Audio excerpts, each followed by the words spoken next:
யாத்திராகமம் 36ஆம் அதிகாரம். அப்பொழுது பரிசுத்த ஸ்தலத்து திருப்பணிகளுக்கு அடுத்த சகல வேலைகளையும் கர்த்தர் கற்பித்தபடியெல்லாம் பெசலேயேலும் அகோலியாபும் செய்ய அறியும்படிக்கு கர்த்தரால் ஞானமும் புத்தியும் பெற்ற விவேக இருதயமுள்ள மற்ற அனைவரும் செய்யத் தொடங்கினார்கள். பெசலேயேலையும் அகோலியாபையும் கர்த்தரால் ஞானமடைந்து அந்த வேலைகளை செய்ய வரும்படி தங்கள் இருதயத்தில் எழுப்புதல் அடைந்த ஞான இருதயத்தாராகிய எல்லாரையும் மோசே வரவழைத்தான். அவர்கள் இஸ்ரவேல் புத்திரர் திருப்பணிக்கு அடுத்த சகல வேலைகளுக்காகவும் கொண்டு வந்த காணிக்கை பொருள்களையெல்லாம் மோசேயின் இடத்தில் வாங்கி கொண்டார்கள். பின்னும் ஜனங்கள் காலைதோறும் தங்களுக்கு இஷ்டமான காணிக்கைகளை அவனிடத்தில் கொண்டு வந்தார்கள். அப்பொழுது பரிசுத்த ஸ்தலத்து வேலைகளை செய்கிற விவேகிகள் யாவரும் அவரவர் செய்கிற வேலையின் காரியமாய் வந்து மோசேயை நோக்கி, கர்த்தர் செய்யும்படி கற்பித்த வேலைக்கு வேண்டியதற்கு அதிகமான பொருள்களை ஜனங்கள் கொண்டு வருகிறார்கள் என்றார்கள். அப்பொழுது மோசே, இனி புருஷர்களாவது ஸ்திரீகளாவது பரிசுத்த ஸ்தலத்துக்கென்று காணிக்கையாக ஒரு வேலையும் செய்ய வேண்டாம் என்று பாளையம் எங்கும் கூறும்படி கட்டளையிட்டான். இவ்விதமாய் ஜனங்கள் கொண்டு வருகிறது நிறுத்தப்பட்டது. செய்ய வேண்டிய எல்லா வேலைகளுக்கும் போதுமான பொருள்கள் இருந்ததும் அல்லாமல் அதிகமாயும் இருந்தது. வேலை செய்கிறவர்களாகிய ஞான இருதயமுள்ள யாவரும் வாசஸ்தலத்தை உண்டாக்கினார்கள்.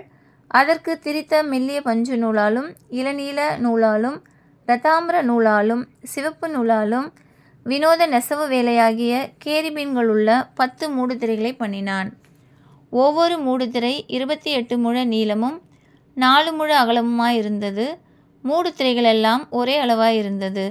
5 மூடுதிரைகளை ஒன்றோடொன்று இணைத்து மற்ற 5 மூடுதிரைகளையும் ஒன்றோடொன்று இணைத்தான். இணைக்கப்பட்ட ஒரு மூடுதிரையின் ஓரத்தில் இளநீல நூலால் 50 காதுகளை உண்டு பண்ணி, அப்படியே இணைக்கப்பட்ட மற்றொரு மூடுதிரையின் ஓரத்திலும் உண்டு பண்ணினான். காதுகள் ஒன்றோடொன்று இணைக்கப்பட்டவைகளாயிருந்தது. 50 பொன் கொக்கிகளையும் பண்ணி அந்த கொக்கிகளால் மூடுதிரைகளை ஒன்றோடொன்று இணைத்துவிட்டான். இவ்விதமாக ஒரே வாசஸ்தலமாயிற்று.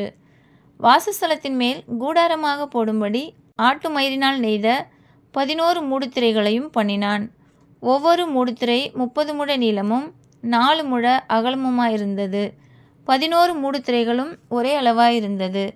5 மூடுதிரைகளை ஒன்றாகவும் மற்ற 6 மூடுதிரைகளை ஒன்றாகவும் இணைத்து, இணைக்கப்பட்ட ஒரு மூடுதிரையின் ஓரத்தில் 50 காதுகளையும் இணைக்கப்பட்ட மற்ற மூடுதிரையின் ஓரத்தில் 50 காதுகளையும் உண்டாக்கி, கூடாரத்தை ஒன்றாய் இணைத்துவிட 50 வெண்கல கொக்கிகளையும் உண்டாக்கினான். சிவப்பு தீர்ந்த ஆட்டுக்கடா தோலினால் கூடாரத்துக்கு ஒரு மூடியையும் அதின்மேல் போட தகசு தோலினால் ஒரு மூடியையும் உண்டு பண்ணினான். வாசஸ்தலத்துக்கு நிமிர்ந்து நிற்கும் பலகைகளையும் சீத்தி மரத்தால் செய்தான். ஒவ்வொரு பலகையும் 10 முழ நீளமும் 1.5 முழ அகலமுமாயிருந்தது. ஒவ்வொரு பலகைக்கும் ஒன்றுக்கொன்று சம தூரமான 2 கழுந்துகள் இருந்தது. வாசஸ்தலத்தின் பலகைகளுக்கெல்லாம் இப்படியே செய்தான். வாசஸ்தலத்திற்காக செய்யப்பட்ட பலகைகளில் தெற்கே தென் திசைக்கு 20 பலகைகளை உண்டாக்கி, அந்த 20 பலகைகளின் கீழே வைக்கும் 40 வெள்ளி பாதங்களையும் உண்டு பண்ணினான்.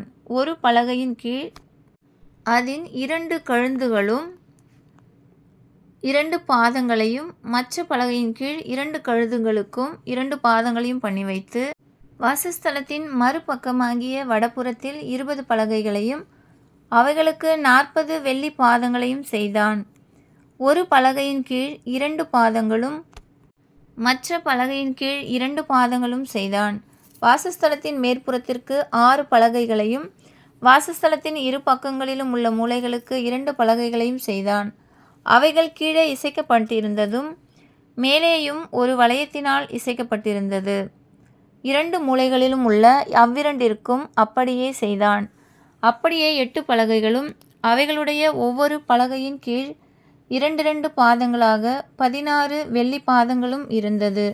சீத்தி மரத்தால் வாசஸ்தலத்தின் ஒரு பக்கத்து பலகைகளுக்கு 5 தாழ்பாள்களையும் வாசஸ்தலத்தின் மறுபக்கத்து பலகைகளுக்கு 5 தாழ்பாள்களையும் வாசஸ்தலத்தின் மேற்புறமான பின்பக்கத்து பலகைகளுக்கு 5 தாழ்பாள்களையும் பண்ணினான். நடுத்தாழ்பால் ஒரு முனை தொடங்கி மறுமுனை மட்டும் பலகைகளின் மையத்தில் உருவ பாயும்படி செய்தான். பலகைகளை பொன் தகட்டால் மூடி தாழ்பால்களின் இடங்களாகிய அவைகளின் வளையங்களை பொன்னினால் பண்ணி தாழ்பால்களை பொன் தகட்டால் மூடினான். இளநீல நூலாலும் இரத்தாம்பர நூலாலும் சிவப்பு நூலாலும் திரித்த மெல்லிய பஞ்சு நூலாலும் செய்யப்பட்டதும் விசித்திர வேலையாகிய கேருபீன்கள் உள்ளதுமான ஒரு திரைச்சீலையை உண்டு பண்ணி அதற்கு சீத்தி மரத்தினால் 4 தூண்களை செய்து அவைகளை பொன் தகட்டால் மூடி அவைகளின் கொக்கிகளை பொன்னினால் பண்ணி அவைகளுக்கு 4 வெள்ளி பாதங்களை வார்ப்பித்தான்.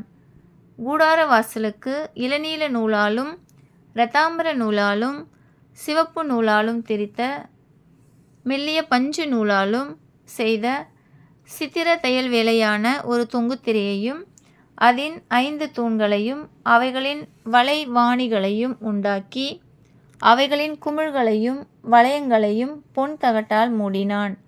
அவைகளின் 5 பாதங்களும் வெண்கலமாய் இருந்தது. ஆமென்.